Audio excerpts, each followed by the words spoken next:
Bienvenidos una vez más a Tarotudo. Pensaban que no iba a volver este año debido a ciertas mafias del tarot que no vamos a mencionar, pero minga, estamos acá una vez más en este hermoso lugar que es Mandrágora Libros, en el coqueto barrio de San Isidro, y esta vez acompañado, como un poquito me acompañó el año pasado, el joven caballero y niño Alejandro Durante detrás de cámara. Un aplauso para Alejandro Durante. Soy el único que estaba aplaudiendo, pero lo aplaudimos. Muchas gracias, que este año se copa el Alejandro Durante con la cámara y con la asistencia técnica, así que por eso ahora me van a ver en alta definición y por eso ahora yo voy a tener que usar maquillaje para que no vean que estoy hecho mierda. Vamos a arrancar este año hablando quizás de uno de los temas más interesantes dentro de lo que es el tarot, que es el tarot egipcio. Y vamos a inaugurar la versión 2.19, o sea 2.0 no importa, 2019 de Derribando Mitos del Tarot. Pero esta vez vamos a derribar el tarot egipcio. ¿Qué sé yo? Yo creo que todos los que más o menos han leído, investigado o se han interesado mínimamente en el tarot, en algún momento se habrán encontrado con que la gran mayoría de los autores, particularmente los autores de hace un par de años, de los 70 y 60, afirmaban que el tarot es de proveniencia egipcia. De hecho, es como un lugar tan común y aceptado que la gran mayoría de la gente no se lo cuestiona. De hecho, si van y hablan con cualquier velagato que esté leyendo por allí y le preguntan, che, ¿de dónde viene el tarot? Le van a decir, no, viene del antiguo egipcio, de Hermes Trismegisto, de la tabla Esmeralda. El origen egipcio del tarot es un mito, es un origen mítico que tiene una vida relativamente corta. Digamos, si han visto los otros videos o si han leído un poco sobre historia del tarot o de los juegos de cartas, habrán visto que los juegos de cartas vienen de aproximadamente el siglo XIV, el siglo XV en Europa, y durante todo ese tiempo, y más que desde el tiempo de existencia del juego de triunfos, de lo que hoy conocemos como tarot, jamás se mencionó ni hubo ningún tipo de alusión a lo que pueda ser simbolismo, estética o temas egipcios dentro de los triunfos. Esta historia del tarot egipcio empieza hacia finales de 1700 con el querido Antoine Coeur de Gebelá en El Mundo Primitivo, tomo 8, donde él hace un pequeño paper sobre los juegos de tarot, donde él asegura que el tarot es de proveniencia egipcia. La historia es bastante interesante, cuenta que el chaboncito estaba pululando por ahí a visitar a una alta oligarca de esa época parisina, y vio que estaban jugando con los juegos de tarot. Y el chabón la flasheó y le metió temas egipcios, empezó como a vomitar un cúmulo de información y de imaginación bastante interesante. Y es ahí donde se origina, digamos, esta idea común. Hay que entender un poco el contexto de la época para que Coeur de Gebelá flashee de esta forma como la flashea con lo egipcio. Digamos, durante todo el siglo XVIII en Francia hubo un fervor, una fiebre egipcia bastante grande que hacia final de siglo fue acentuada con las conquistas napoleónicas.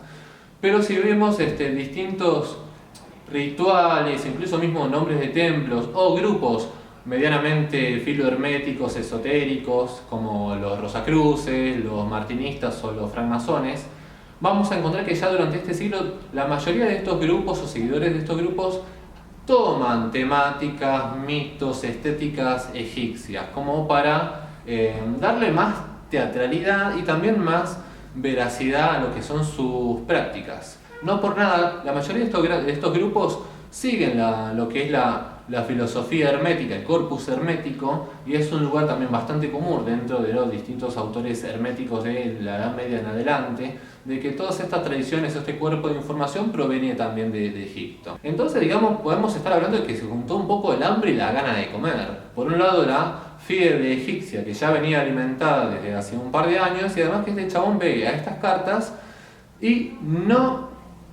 no se da cuenta, digamos, de que tiene como un pasado mucho más reciente estéticamente y alegóricamente. Y la flashea egipcio. La flashea egipcio porque estaba de moda, la flashea egipcio también porque era como una forma de ponerle más pedigrí o veracidad al relato y a la historia también. Las alegorías que componen los triunfos tienen un origen renacentista, y esto está comprobado porque en muchos libros, obras de arte, textos literarios, filosóficos, podemos encontrar los distintos temas que aparecen en los triunfos, en la secuencia estándar de los triunfos, pero desde esa época hasta la Francia de 1700 hay un enorme espacio, no solamente temporal, sino también cultural, que alejó bastante el entendimiento de las alegorías de los triunfos, como puede ser la rueda de la fortuna, el colgado, las virtudes cardinales, que la Italia renacentista era básicamente parte viva de la cultura popular, y en cambio lo que ya es Francia de finales de 1700 resulta mucho más extraño y llamativo, tan extraño y llamativo como nos resulta a la mayoría de nosotros cuando tenemos contacto por primera vez con las cartas. Entonces con Antoine Coeur de Vela se origina este mito. Este mito también va a ser recogido y sostenido por Eteila, donde él también va a asegurar de que las cartas de tarot se tratan nada más ni nada menos que del libro de Thoth. Un poco recogiendo lo que afirmaba Coeur de Vela de que el tarot fue creado por unos monjes de un antiguo culto egipcio y para preservar el conocimiento de la destrucción del templo o el saqueo de Egipcio por los conquistadores de esa época, lo preservaron en formas de naipes. Que estos mismos naipes luego lo fueron llevando a lo que más tarde conoceríamos como gitanos, y que los gitanos los devolverían al suelo europeo. Esta historia medio fantasiosa durante 150 años jamás fue cuestionada, jamás fue chequeada, verificada, pero aún así fue reproducida constantemente por la gran mayoría de todos los autores. Y Taylor recoge esta misma historia, donde él también, digamos, un poco quizás sin darse cuenta o siendo un poco más vivo que Coeur de Vela, dice, bueno, omitamos el tema de que la hayan convertido en cartas.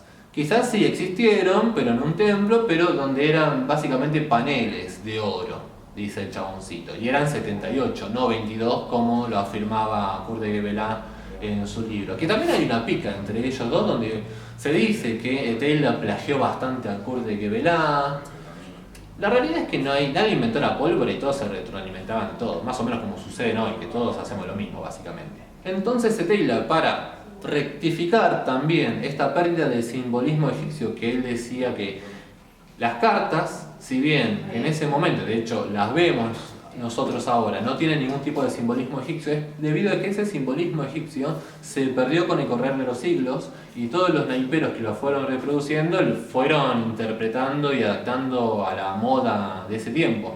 Entonces lo que decide hacer es un nuevo mazo de cartas. De hecho, Taylor es el primero en rediseñar un mazo de tarot solamente para usos esotéricos, para representar su propio sistema. Y este mazo de cartas, que altera bastante el orden de los triunfos convencional del tarot de Marsella, mantiene el sistema de 4 palos, de 22 triunfos, etc. Y además le otorga una numeración corrida del 1 al 78. Es decir, mantiene la idea de un libro de 78 páginas. Después de todo, el tarot es el libro de Thoth, según esta gente. En el medio pasan cosas, pasa la Revolución Francesa, pasa Madame Lenormand, y un poco, digamos, dentro de todo ese periodo bastante convulsionado que hay en Francia en esa época, las cosas egipcias empiezan medio como a perder un poco de fuerza, particularmente porque para 1822 se descifra la piedra Rosetta, y ahí se comprueba de que todo lo jeroglífico que más o menos fueron conociendo en esa época, escritura y simbolismo, no está en lo más mínimo enganchado con el tarot. Entonces más o menos queda tranca unos años hasta que aparece la gran obra de Eliphas Levi, Dogma y Ritual de Alta Magia. Si bien él no reincide tan fuertemente con el origen egipcio del tarot, sí propone un origen cabalístico y mantiene un poco el tema de los gitanos como propagadores del tarot, pero a diferencia de Coeur de Vela y de Eteila, el chabón crea una obra sistemática bastante completa, bastante estudiosa, que refleja los años de investigación y estudio esotérico, hermético del chabón. O sea, uno puede estar o no de acuerdo con su enfoque, con lo que hace, con el alfabeto hebreo, con la cábala y con el tarot, pero tuvo una enorme formación para llegar a ese punto del dogma y ritual de la alta magia. Y un poco, digamos, a través de este éxito que tiene el dogma y ritual, es que aparecen un montón de Eliphas Levi wannabe. Entre esos Eliphas Levi wannabe aparece un señor muy pintoresco en esa época, pero que al día de hoy está completamente desacreditado, que es Jean-Baptiste Pictois, mayormente conocido como Paul Christian. Este Pablo Cristiano escribe una serie de libros medio fantasiosos, medio con intención de veracidad, y uno de sus libros es Historia y Práctica de la Magia, que sale en 1870, un par de años después de Dogma y Ritual. El chabón vuelve a la carga con el tema del origen egipcio, donde empieza a narrar un montón de rituales y escenas que supuestamente sucedían de verdad en un antiguo culto egipcio que está desaparecido, obviamente. Dice que el iniciado tenía que pasar por una sala donde estaban los frescos de cada arcano, y a medida que iba progresando y los iba asimilando las enseñanzas, iba pasando de grado en grado. Y digamos, esta obra resalta, pese a toda la fantasía que tiene en su intento de ser históricamente veraz, resalta por dos cosas. Primero, porque es la primera vez donde aparece la consigna de arcano mayor o menor para designar a las cartas. Hasta antes de eso se le daban distintos nombres como clave o directamente como tarots. A cada carta se le llamaba tarots. El juego de cartas era tarot y las cartas en sí se le llamaban tarots. De hecho, en Francia se le siguen llamando así.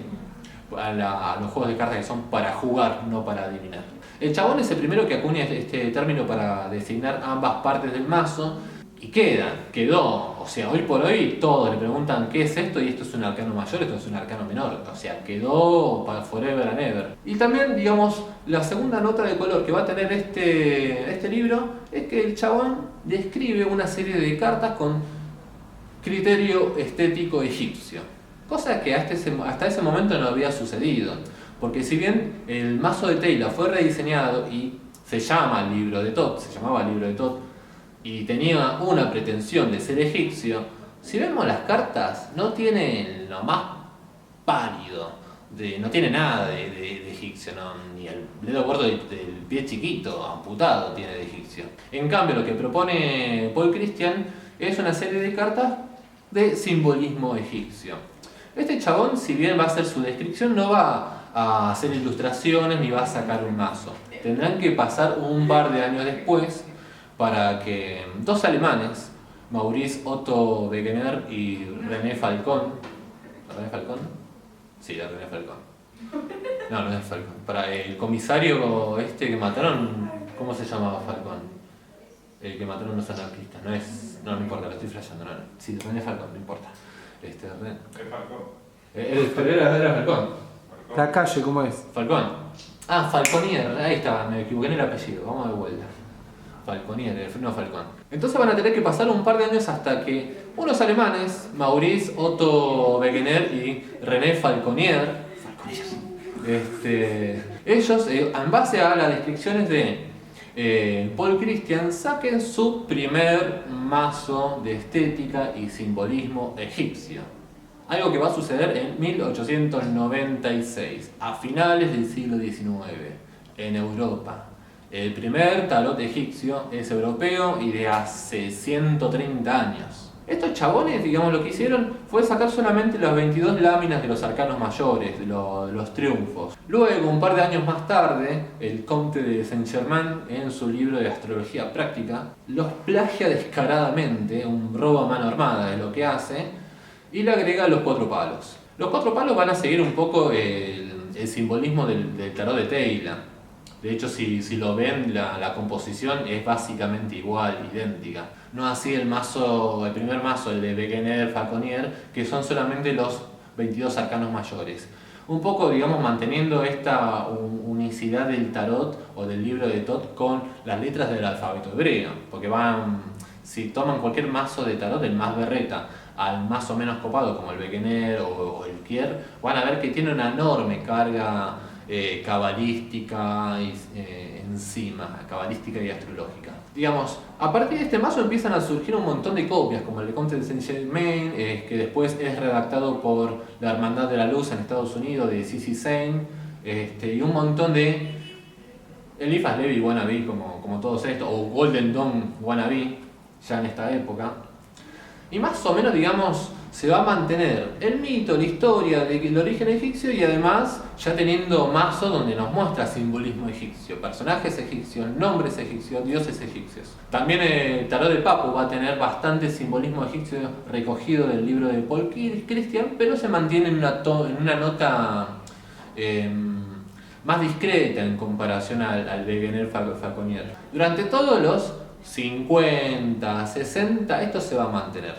Porque también las órdenes como la Golden Dawn, la Otto, personajes como Aleister Crowley van a mantener la estética ritual egipcia dentro de sus prácticas y de su filosofía. No por nada el tarot de Crowley se llama el tarot Tot también. Y nos vamos a encontrar ya con la década del 70, donde aquí, en Buenos Aires, una persona que no se sabe si es de aquí o de la madre España, Jesús Jainero Iglesias, saca un libro que es la Cábala de la Predicción y donde él esboza, básicamente publica en realidad por primera vez lo que hoy en día conocemos como el tarot Kier. Básicamente, digamos, a lo que puede ser composición, el tarot egipcio Kier se diferencia mucho, completamente de los tarot egipcios habituales de la línea del Beguenel Fauconnier, porque lo que establece es un único mazo de 78 cartas, numeradas del 1 al 78. No tiene palos, no tiene división de palos las cartas. Todas las cartas nos muestran distintas prácticas, oficios, enseñanzas de los egipcios. De hecho, recoge a nivel estético y simbólico e iconográfico bastante fidelidad con iconografía egipcia. Pero el chabón lo que va a hacer es, o mejor dicho, Kier, porque también hay un tema medio de disputa entre quién fue si lo diseñó originalmente Jainero Iglesias, o si fue a pedido de Kier, o si Kier se hizo el boludo y les usó las imágenes una vez que se murió el chabón. El mazo, digamos, va a recoger la idea que plantea Taylor con respecto a 78 cartas enumeradas componiendo un único libro. Va a dividir cada carta en 3 paneles, un panel central donde sucede la acción y un panel inferior y un panel más celestial. Y además todas las cartas van a tener una enorme tabla de correspondencias entre astrología, cábala, alfabeto hebreo, senderos del árbol de la vida, lenguaje angelical, un montón de cosas que alimentan un montón la comprensión y su propio background. A lo que es a nivel técnico se puede discutir si el tarot egipcio de Kier es técnicamente un tarot. Digamos, si entendemos que un tarot se compone de 22 arcanos mayores o 22 triunfos, ¿sí? 4 palos, con 10 cartas numeradas y 4 de la corte, el egipcio no tiene, digamos, nada de esto. En sí, digamos, técnicamente no tiene arcanos mayores, técnicamente no tiene palos, no tiene ni cartas numeradas ni cartas de la corte, es una única secuencia de 78 cartas. Entonces, si bien es un tarot, y no vamos a negar porque somos la contra de que es un tarot, está más cerca de ser un oráculo de cartas, estéticamente egipcio, más que un tarot, como lo podríamos entender en un sentido estricto. Gracias a las investigaciones que a partir de la década del 70 y 80 empezó a haber de estudiosos de historia, historiadores, lingüistas, con respecto al origen del tarot y los juegos de carta, ya esta idea de que ese egipcio empezó a quedar un poco ya de modé y refutada. Ya básicamente la gente que obra desde o que habla de un lugar común o de cierta ignorancia repite esta historia. Ya alguien más o menos informado o actualizado se da cuenta de que no tiene mucho asidero. Así como tampoco el origen cátaro de las cartas, o de María Magdalena, o de la Atlántida, todos esos que se barajan. El tarot egipcio no es, si bien capaz hay gente que le puede gustar mucho el simbolismo egipcio, así como existe en la actualidad tarot celta, druida, nórdico, de los gatitos de la Edad Media que se chupan las patitas. Son todos, digamos, mazos que recogen la estética para agregar una capa simbólica extra, lo cual no está ni bien ni mal, o sea, es todo lo que resuene con el contenido interior y el interés y la sensibilidad de cada uno. Pero sí está bueno entender de que el tarot no tiene ni un origen egipcio, que las cartas como objeto en sí no provienen de Egipto tampoco, y que el primer mazo de tarot es un invento europeo y de hace no muchos años. Creo que Mirta Legrand debe ser más vieja que el tarot egipcio en ese sentido. A la gente le cuesta entender un poco el por qué no es egipcio. Una serie de razones para entender o pruebas con los que nos manejamos es que primero, si vamos a creer en la historia de Kurt de Gebelade que este culto hizo cartas y se la dieron a lo que luego serían los gitanos, el papel en Egipto no existía. El papel, digamos, recién llega hacia Medio Oriente y Europa para el siglo VIII, siglo IX, capaz en el caso de Medio Oriente, pero en Europa recién siglo XII. Entonces es difícil pensar que en un juego de cartas se pueda ser creado con algo que no existía. El papiro era muy poco práctico para crear figurillas más o menos de este tamaño que se puedan mantener y que además sobrevivan en un clima más húmedo que el egipcio.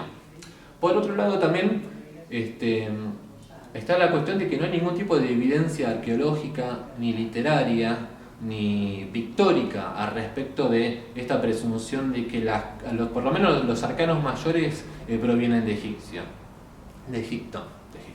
De hecho, si vemos todos los mazos históricos europeos, ninguno tiene ningún tipo de tema mitológico, simbolismo egipcio. De hecho, la cultura egipcia tiene tanta riqueza que sería cuestionable el por qué algo no recoge ni un solo tema mítico, por más que después, forzando y con la mitología comparada, uno pueda encastrar forzadamente algunos temas, como lo hizo Jorge Gebelá, o Teila, o Bird, u otros. Pero a lo que es pictórico no está presente contenido egipcio, sí contenido que encontramos en el Renacimiento y en la Edad Media en Europa. También, digamos, otra cosa que se dice para refutar esta idea es que si se lo llevaron los gitanos, ¿por qué no hay ningún tipo de referencia en ninguno de los países del mundo que ellos recorrieron? De hecho, también los gitanos, cuando llegan a Europa, llegan después de que los juegos de cartas y que el juego de triunfo ya fuera conocido, ya existiera. Entonces es un poco insostenible esta idea. Hoy por hoy está bueno entender que las cartas, digamos, como objetos culturales se van a nutrir de todo lo que necesitamos para nosotros ver, entender y escucharlas. Así que no está ni bien ni mal el simbolismo que le queramos entender. Si hay una cuestión histórica, empírica, que no la podemos cambiar y no la podemos negar, por más que nos guste más una versión de los hechos u otra. Digamos, pruebas de que sea egipcio no hay, de hecho todas las pruebas apuntan a lo contrario y estaría bueno aceptarlo en paz y amigarse con esa parte caprichosa y fantasiosa de nosotros. Bueno, espero que les haya gustado.